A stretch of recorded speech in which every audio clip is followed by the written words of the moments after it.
পদ্মার বুকে শত বছরেরও বেশি সময় ধরে দাঁড়িয়ে আছে একটি দরবার, যেখানে রয়েছে শত শত কবর এবং দুটি পাথরকে কেন্দ্র করে মানুষের এমন হর হামেশা সেজদা দেওয়ার রহস্য কি। সাথে এটাও চিন্তা করুন, বাংলাদেশের একটি ছোট্ট গ্রামের নাম কিভাবে ছড়িয়ে পড়েছে দেশের সীমানা পেরিয়ে। কেন বছরের নির্দিষ্ট সময়ে হাজার হাজার মানুষ ছুটে আসেন শরীয়তপুরের একটি দরবারে। কেউ বলেন এটি আধ্যাত্মিকতার কেন্দ্র, কেউ বলেন ইতিহাসের জীবন্ত সাক্ষী, আবার কেউ শুধু দোয়া আর মানসিক প্রশান্তির খোঁজে আসেন।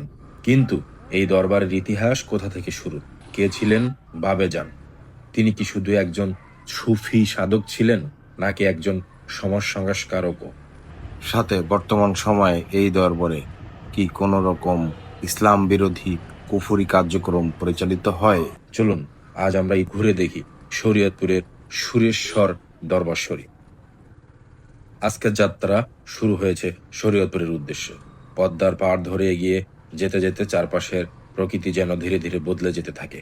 সবুজ মাঠ, খেজুরের গাছ, গ্রামের নিরিবিলি রাস্তা, দূরে ভেসে আসে আজানের ধ্বনি। কিছুক্ষণ পরেই চোখে পড়ে সাদা গম্বুজ, উঁচু মিনার আর বিশাল একটি ধর্মীয় কমপ্লেক্স। এটাই সুরেশ্বর দরবার শরীফ।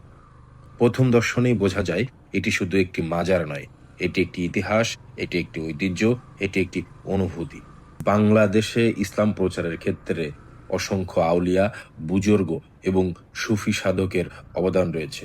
তাদের মধ্যে অন্যতম হজরত শাহ সুফি আহমদ আলী জান সুরেশ্বরী রহমাতুল্লাহ, যিনি স্থানীয় মানুষের কাছে বাবেজান নামে অধিক পরিচিত। 19 শতাব্দীর শেষ দিকে তিনি সুরেশ্বর অঞ্চলে ইসলামী শিক্ষা, নৈতিক চরিত্র গঠন ও আত্মশুদ্ধির দাওয়াত দিয়ে কাজ শুরু করেন। তার শিক্ষা ছিল মানুষকে আল্লাহর দিকে আহ্বান করা, মানুষের সেবা করা এবং সমাজের ভ্রাতৃত্ববোধ সৃষ্টি করা। ধীরে ধীরে তার খানকায় দেশের বিভিন্ন অঞ্চল থেকে মানুষ আসতে শুরু করে, কেউ ধর্মীয় জ্ঞান অর্জনের জন্য, কেউ বায়াত গ্রহণের জন্য, কেউ আত্মাশুদ্ধির জন্য। এভাবেই ছোট একটি গ্রাম পরিণত হয়েছে একটি সুপরিচিত ধর্মীয় কেন্দ্রে। বাবেজান শুধু একজন ধর্মীয় ব্যক্তিত্ব ছিলেন না, তিনি ছিলেন একজন শিক্ষক, একজন সমাজসেবক, একজন আধ্যাত্মিক পথপ্রদর্শক। তার জীবনের মূল শিক্ষা ছিল মানুষের প্রতি ভালোবাসা, সত্যবাদিতা, আত্মসংযম এবং আল্লাহর সন্তুষ্টি অর্জনের চেষ্টা। তিনি তার অনুসারীদের শিখিয়েছিলেন ধর্ম শুধু আনুষ্ঠানিকতার মধ্যে সীমাবদ্ধ না রেখে নৈতিক জীবনের অংশ কিভাবে করা যায়। তার ইন্তেকালের পর তার কবর এবং তার মাজারকে কেন্দ্র করে বর্তমানে এই দরবার শরীফ গড়ে উঠেছে। পরবর্তীতে তার পরিবারের উত্তরসূরিরা এই দরবারের দেখাশোনা এবং ধর্মীয় কার্যক্রম পরিচালনার দায়িত্ব গ্রহণ করেন। মাজার প্রাঙ্গণে যতগুলো স্থাপনা আছে তার ভিতরে সব থেকে সুন্দর এবং গুরুত্বপূর্ণ স্থাপনা হচ্ছে এটি। এটি হচ্ছে বাবাজানের মাজার বা কবর। কিন্তু সব থেকে অবাক করার বিষয় হচ্ছে এই স্থাপনাটির পাশেই দুটি পাথর রাখা আছে এবং সে দুটো খুব সুন্দরভাবে সাজানো গোছানো, যাতে করে স্থানীয় মানুষ এসে সেজদা, মান্নাত, বিভিন্ন ধরনের কুসংস্কারে লিপ্ত হচ্ছে। ব্যক্তিগতভাবে যা আমার কাছে খুবই নিন্দনীয় বা খারাপ লেগেছে। আমার কাছে এ ধরনের কার্যক্রমকে কুফরি বা শিরক বলে মনে হয়। তাই যারা বাংলাদেশের বিভিন্ন রকম মাজার প্রাঙ্গণে যাবেন, এই ধরনের বিষয়গুলো এড়িয়ে চলবেন।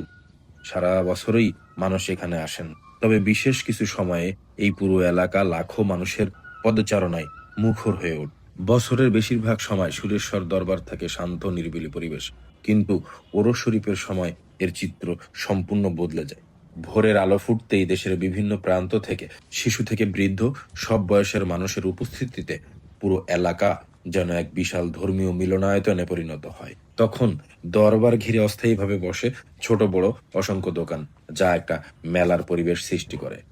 খাবার, ধর্মীয় বই, তসবি, আতর, টুপি, পোশাক ইত্যাদি নিত্য প্রয়োজনীয় নানা জিনিসের কেনা বেচায় প্রাণ ফিরে পায় পুরো এলাকা।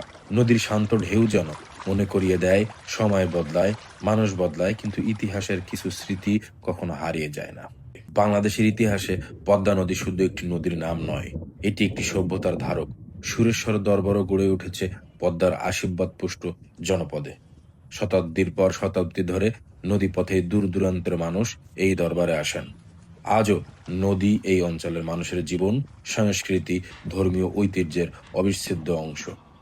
এবার কিছু ভালো না লাগার মতো বিতর্কিত কথাবার্তা নিয়ে একটু আলোচনা করি। ইসলামে কবর জিয়ারতের উদ্দেশ্য হলো মৃত্যুর কথা স্মরণ করা এবং মৃত ব্যক্তির জন্য দোয়া করা। রাসূল সাল্লাল্লাহু সাল্লাম কবর জিয়ারত করতে উৎসাহিত করেছেন, কারণ তা মানুষকে আখিরাতের কথা স্মরণ করিয়ে দেয়। তবে ইসলামের মূল শিক্ষা অত্যন্ত স্পষ্ট। ইবাদত, সেজদা, মান্নাত কিংবা সাহায্য প্রার্থনা এসব একমাত্র আল্লাহর জন্য। কোনো মানুষ, কবর, পাথর বা বস্তু নিজস্ব ক্ষমতায় উপকার বা অপকার করতে পারে এমন বিশ্বাস ইসলামের তাওহীদের সঙ্গে সামঞ্জস্যপূর্ণ নয়, বরং এটাকে কুফরি বলা হয়। তাই একজন মুসলিম হিসেবে ইতিহাসকে সম্মান করা যেমন জরুরি, তেমন নিজের আকীদা ও ইবাদতকে কুরআন ও সহিহ সুন্নাহর আলোকে শুদ্ধ রাখা আরও বেশি গুরুত্বপূর্ণ।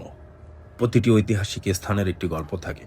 কিছু গল্প লেখা থাকে বইয়ের পাতায়, কিছু গল্প টিকে থাকে মানুষের স্মৃতিতে, আর কিছু গল্প থাকে ইট, পাথর আর শত বছরের স্থাপত্যের মাঝে। সুরেশ্বর দরবার শরীফও ঠিক তেমন একটি স্থান। এখানে ইতিহাস আছে, ঐতিহ্য আছে, মানুষের ভালোবাসা আছে, ধর্মীয় অনুভূতি আছে, আবার রয়েছে এমন কিছু প্রশ্ন যেগুলোর উত্তর খুঁজতে হলে আমাদের ইতিহাস, ধর্ম ও বাস্তবতাকে একসঙ্গে বুঝতে হবে। আজকের এই ভ্রমণে আমরা চেষ্টা করেছি সুরেশ্বর দরবারকে শুধু একটি মাজার হিসাবে নয়, বরং বাংলাদেশের একটি গুরুত্বপূর্ণ ঐতিহাসিক ও সাংস্কৃতিক ঐতিহ্য হিসাবে দেখানোর। আপনি যদি কখনো শরীয়তপুর আসেন, তাহলে সময় করে এই স্থানটি ঘুরে দেখতে পারেন। ইতিহাস জানুন, মানুষের গল্প শুনুন, আর সব থেকে বড় কথা হচ্ছে নিজের বিশ্বাস ও আমলকে কুরআন ও সুন্নাহর আলোকে দৃঢ় রাখুন। আমি আজমির মাসুদ সূর্য, বাংলাদেশের অজানা ইতিহাস, ঐতিহ্য, ধর্মীয় ও দর্শনীয় স্থান নিয়ে এমন আরও গবেষণা ভিত্তিক ডকুমেন্টারি দেখতে আমার সাথে থাকুন। আল্লাহ হাফেজ।